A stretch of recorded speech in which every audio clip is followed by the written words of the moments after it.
ang taong nagkasala ay mapapahamak sa impyerno. Ngunit si Jesucristo lang ang makapagliligtas sa iyo. Walang simbahan, walang anumang institusyon, walang anumang dami ng pagpapakabuti mo. Wala sa tao ang kaligtasan, kundi sa pamamagitan ni Kristo. Magsisi ka ngayon, kaibigan. Paano kayo makaliligtas sa kasalanan, kamatayan at impyerno kung inyong patuloy na babaliwalain ang bugtong na anak ng Diyos, si Kristo Jesus? Kaibigan, ito ay marahil huling paanyaya ng Diyos sa inyo. Ilan sa tao rito ang ngayon inihahanda na ang kanilang kabaong sa araw na ito? Ilan sa tao rito ang ngayon inihahanda na ang kanilang bulaklak sa araw ng kanilang burol ngayon? Marahil hindi ka na makararating sa pintuan ng bahay nyo. Kaibigan, ang buhay na ito ay pansamantala lamang. Huwag mong sayangin. Maawa ka sa kaluluwa mo. Lumapit kay Jesucristo na siyang Diyos na nagkatawang tao, na siya lamang ang makapagliligtas. Jesus is His name, for He shall save His people from their sins. Lumapit ka, kaibigan. Bumaba si Jesucristo sa lupa upang iligtas tayong mga makasalanan. Ito ay isang matapat na kasabihan at karapat-dapat na lubos na tanggapin ng lahat na si Kristo Jesus ay naparito sa sanlibutan upang iligtas ang mga makasalanan. Napakagandang balita, kaibigan. Si Kristo Jesus ay nagliligtas ang mga makasalanan. Ayun, kailangan nating maligtas, kaibigan, dahil hindi natin kayang bayaran ang sisingilin sa atin ng Diyos. Paano ninyo matitiis ang apoy ng katarungan ng Diyos sa lawa ng apoy na habang buhay ay mararanasan ng taong wala kay Kristo? Hahanapin niya ang tubig, hahanapin niya ang pagkain, hahanapin niya mga kasinungalingan ng mundong ito na naranasan niya nung siya ay buhay pa.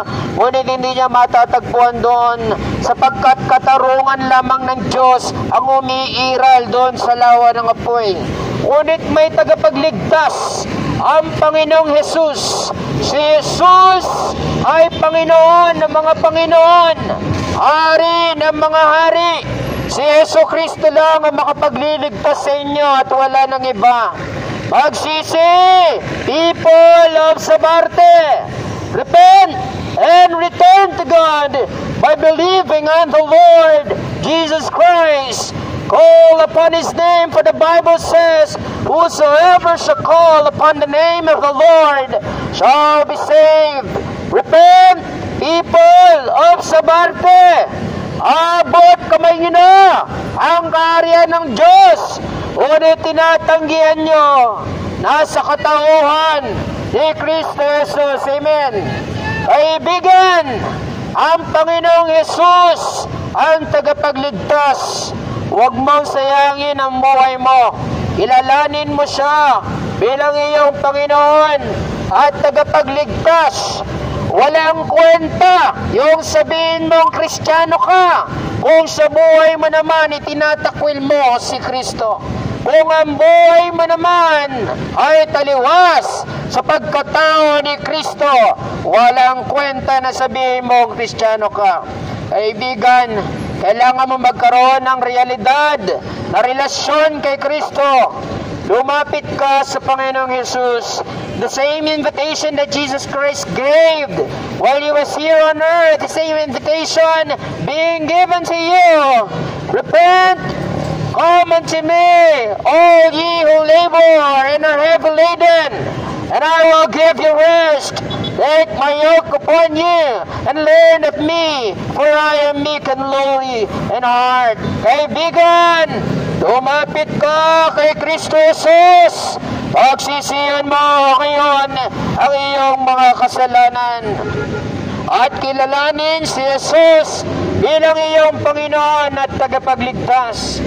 For God so loved the world that He gave His only begotten Son, that whosoever believeth in Him should not perish, but have everlasting life. For God sent not His Son into the world to condemn the world, but that the world through Him might be saved. He that believeth on Him is not condemned, but he that believeth not is condemned already, because he hath not believed in the name of the only begotten Son of God. Naway kaawaan ng Diyos ang mga tao sa lugar na ito.